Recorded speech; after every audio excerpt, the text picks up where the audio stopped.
Hi, Monkey with a Spanner. We're talking about upper leg armour now today. So the cuisse and the Poleyn very often join into one piece. If we combine this with the greave, it's known as the jambs, which just comes from the French jambon, leg of ham. It's the same thing really. You've got to remember that all the names for the pieces of armour, even in England, are French or derived from French because of 1066. We'll get into that in another situation, but French words. Now, I'm going to start with this cuisse here. We looked at the greaves earlier on another video. This is still essentially a tube cut in half. So there is shaping. You can see it's broader at the top and narrower here with the ridge down the centre onto the Poleyn, two lames, another two lames at the bottom, and a lower plate here with, you notice, 3 holes down here. That's because this armour has been made to be adjustable. This armour fits a lot of people. Not a good thing if you're talking about expensive armour. Now, you may have heard the myth of a man in armour not being able to get up off the ground, which is ridiculous. Otherwise, most battles would just involve somebody being pushed over and stabbed later. They talk about flexibility. Well, even with this bad, I can't bend my knee more than that. I don't know about you. So that's pretty good. So it's not reducing your manoeuvrability, and it's not overly heavy. It's arm's length, one hand. Look at that. It has on the other side a fan plate. Now, armour is always a compromise. So that big gap around the back of your leg, hopefully on this side you have a horse. And if anybody's attacking the insides of your knees, you've already done it very badly wrong. But let's move on to some good ones instead. Here we have the same cuisse. Again, you can see the flexibility. But, so it's the same leg, but we have a few more refinements here. First of all, the top. We have a sliding rivet at the top there.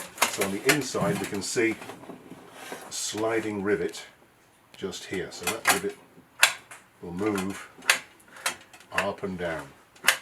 Same on the other side. So it gives us a hinge, but also some flexibility.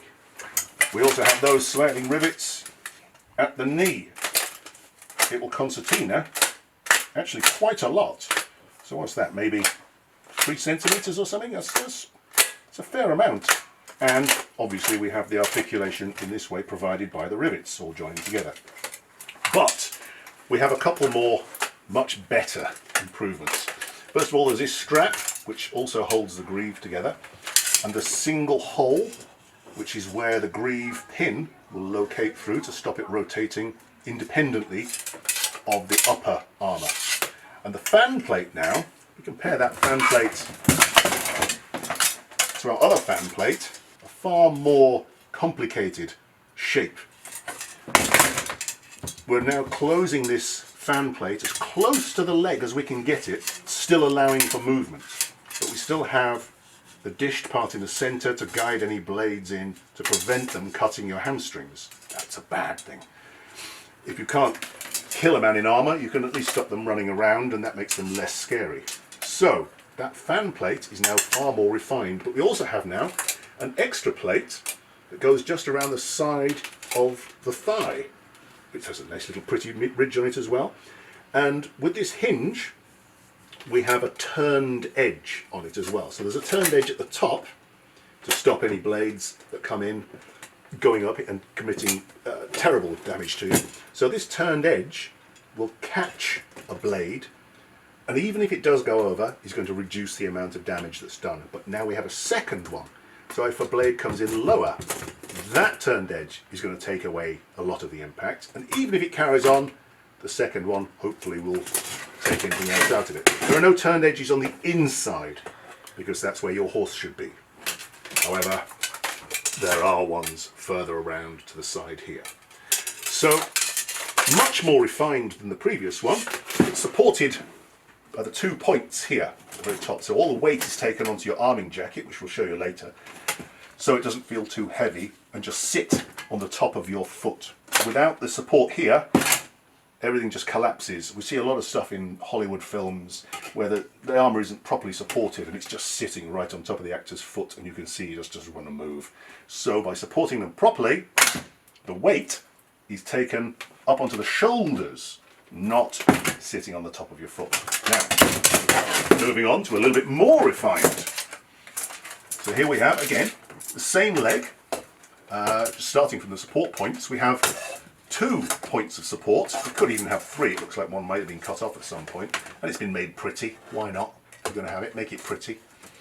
Just riveted to the armour. We have a couple more ridges fluting in here. We have the same turned edge, the same articulation at the top. We have the same articulation, 1 fewer lames at the top, but still 2 at the bottom, and the plate that comes down over the greave. Now this in very Italian style has mail at the bottom. Really, it's only there to be pretty. It just makes it look cool. Why not? If you can afford a Ferrari, you'd get the cool one, wouldn't you? Ah, yeah, I would. Now the fan plate, getting onto the fan plate, we even have more refinement on this one. So the one we looked at just now was pretty cool, but I'm sure you'll agree that this one just looks a little bit crisper. So for example, this catching surface here for the blades to come in is just a bit crisper. The edges around here, and it's closer fitting to the leg than the other one. Now if you compare that to the first one, yeah, it's fine. It's metal, it'll stop you getting cut, but this looks cool. Why wouldn't you do that? So this also has an extra articulating plate to just make sure everything fits better. So again, using the jacket to support the weight, we're going to take the weight of that so it doesn't collapse on top of your knee. Now you can see this one doesn't collapse as much as the other one because this is made for a particular person. It's made to fit more accurately. So it doesn't have to be as variable. It already fits.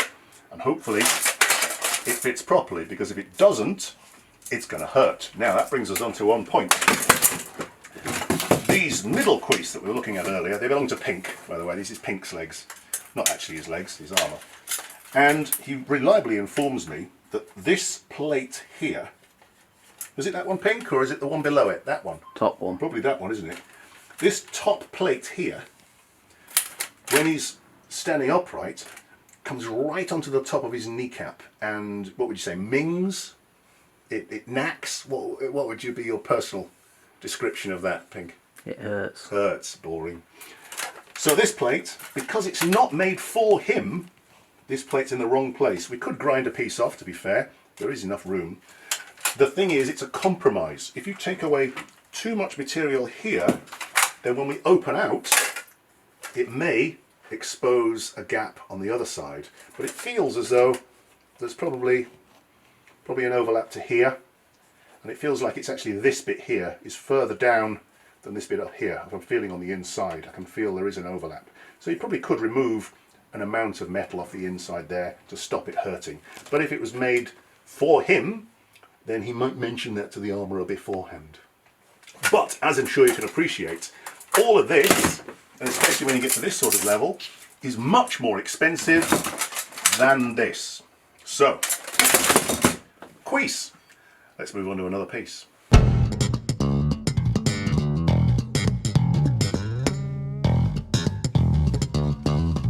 I did do a cool thing where I was focused on that, and as I moved down here, kept the focus going. You see, Quite like focus that. pull. Yeah.